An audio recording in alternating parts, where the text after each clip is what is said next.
इस वीडियो में हम लोग अधिगम विकार जैसे कि डिसलेक्सिया, डिस्ग्राफिया, डिसकैलकुलिया, डिस्मॉर्फिया इस सब के बारे में सीखेंगे। नमस्कार दोस्तों, स्वागत है आप सभी का आपके पसंदीदा प्लेटफॉर्म नवनीत ट्यूटोरियल पे। तो आइए फटाफट से सेशन स्टार्ट करते हैं। अधिगम विकार की अगर बात करें या इसको अधिगम अक्षमता भी कह सकते हैं, लर्निंग डिसेबिलिटी की हम लोग बात कर रहे हैं। तो सीखने की क्षमता में किसी भी तरह की कमी को अधिगम अक्षमता या लर्निंग डिसेबिलिटी या लर्निंग डिसऑर्डर कहा जाता है। मतलब किसी भी बच्चे की अगर सीखने की क्षमता सामान्य से कम है तो उसी को अधिगम अक्षमता या अधिगम विकार कहा जाता है। तो आइए एक एक करके इसको हम डिटेल से समझते हैं। सबसे पहले अगर हम बात करें डिसलेक्सिया की, तो ये पढ़ने से संबंधित कठिनाई होती है, या इसको हम ऐसे कह सकते हैं कि पढ़ने संबंधी विकार। कठिनाई या विकार बात एक ही है, ठीक है। अब जिस बच्चे को अगर डिसलेक्सिया होगा, जैसे राम अगर कहीं पे लिखा हुआ है तो जिस बच्चे को डिसलेक्सिया होगा वो राम को मरा पढ़ेगा। अगर जैसे 100 लिखा हुआ है तो इसको वाज पढ़ेगा। तो इस तरह से ये पढ़ने संबंधी इसको विकार है, मतलब पढ़ने में वो असक्षम है या पढ़ने में उसको कठिनाई आ रही है, तो वही डिसलेक्सिया का लक्षण है। अब रही बात कि कुछ बच्चे ऐसे होते हैं, या जनरली ज़्यादातर बच्चे स्टार्टिंग में जब वो पढ़ना सीखते हैं तो वो छोटी मोटी गलतियां करते हैं, तो उस समय हम ये नहीं कहेंगे कि उसे डिसलेक्सिया है। हाँ, एक ही चीज़ को बार बार अगर रिपीट करते जा रहा है या हमेशा वो रिपीट कर रहा है तो हम मान लेंगे कि उसमें कोई ना कोई कठिनाई है, चाहे वो डिसलेक्सिया हो या डिस्ग्राफिया हो। इस तरह से कोई भी कठिनाई हो सकती है। वहीं अगर डिस्ग्राफिया की बात करें तो ये लिखने से संबंधित विकार है। जैसे कि अगर 100 अगर किसी बच्चा को हम बोल रहे हैं लिखने के लिए तो वो वाज लिख रहा है, तो ये लिखने संबंधी विकार है। अगर वो पी लिखना है तो क्यू लिख रहा है, या पी लिखना है तो 9 लिख रहा है। इस तरह से वो कहीं ना कहीं लिखने में बार बार गलती कर रहा है, तो वो डिसग्राफिया का लक्षण है, ठीक है। ग्राफिया से समझ लीजिएगा कि वो लिखने संबंधी विकार है। डिसलेक्सिया हो गया पढ़ने संबंधी विकार या पढ़ने संबंधी कठिनाई। नेक्स्ट अगर हम लोग बात करें तो अगला कह रहा है डिसकैलकुलिया। अब कैलकुलिया मतलब कैलकुलेशन की बात हो रही है, तो गणितीय गणना मतलब मैथ्स में अगर किसी भी तरह की उसको कठिनाई हो या मैथ्स में किसी भी तरह का दिक्कत हो तो वो डिसकैलकुलिया में आ जाएगा। जैसे हम कह सकते हैं कि बच्चे को जोड़ घटाव गुणा भाग इस तरह से मैथ्स का कोई भी संक्रिया है उसको करने में उसको कठिनाई आ रही है, तो वो डिसकैलकुलिया का लक्षण है।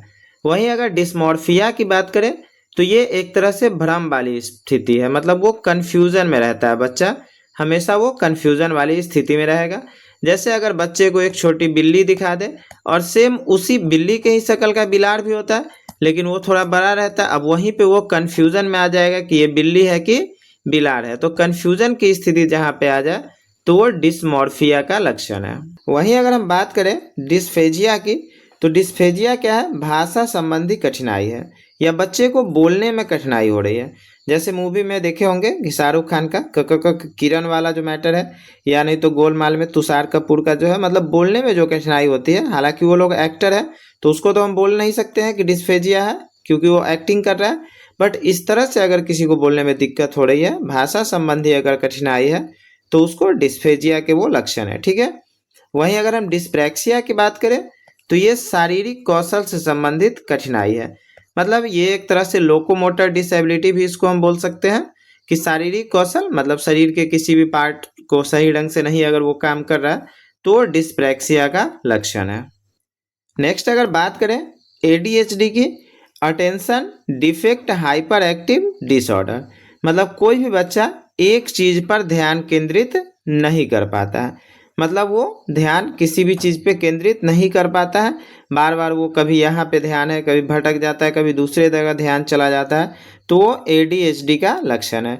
वहीं ऑटिज्म की बात करें, स्वलीनता की बात करें, तो बच्चा खुद में लीन रहता है, ठीक है, मतलब रिपीटेटिव बिहेवियर वो करता है। जैसे मान लीजिए कि दरवाजे पे बारात आई है और बच्चा हो सकता है कि मोबाइल में वो लगा हुआ है या अपने किसी भी चीज में वो लगा हुआ है, मतलब उसको बाहरी चीजों से मतलब नहीं है, वो स्वयं में लीन है, मतलब खुद में वो अगर लीन है तो वो ऑटिज्म मतलब स्वलीनता का लक्षण है। वहीं अगर हम बात करें लोकोमोटर डिसेबिलिटी की, मतलब गामक अक्षमता इसको हम बोल सकते हैं, या शारीरिक अक्षमता भी बोल सकते हैं, ठीक है। शारीरिक अक्षमता भी बोल सकते हैं या शारीरिक विकार भी बोल सकते हैं। मतलब इसमें ऐसे आता है कि जो ठीक से चल नहीं पाता है, किसी चीज़ को ठीक से पकड़ नहीं पाता है, तो वो लोकोमोटर डिसेबिलिटी में आ जाएगा, शारीरिक अक्षमता में आ जाएगा। ठीक है, तो अभी तक हमने जितने भी अधिगम विकार थे, जितने भी लर्निंग डिसेबिलिटीज थी, उस सभी को हमने ठीक ढंग से पढ़ा है। अगर आप लोग हमारे सीडीपी के प्रीवियस ईयर क्वेश्चंस के सीरीज को नहीं देखे हैं तो इसके प्लेलिस्ट का लिंक आपको वीडियो के डिस्क्रिप्शन में मिल जाएगा, वहां से आप इसको देखिए। इसमें बहुत सारे हमने सेलेक्टेड क्वेश्चंस को रखे हैं। और अगर आप किसी भी क्लास का बोर्ड पीडीएफ चाहते हैं तो हमारे टेलीग्राम चैनल से जुड़े सभी सोशल साइट्स का लिंक आपको वीडियो के डिस्क्रिप्शन में मिल जाएगा। वीडियो पसंद आई हो तो लाइक और शेयर जरूर करें, और अगर चैनल पर नए हैं तो प्लीज़ चैनल को सब्सक्राइब भी कर लें।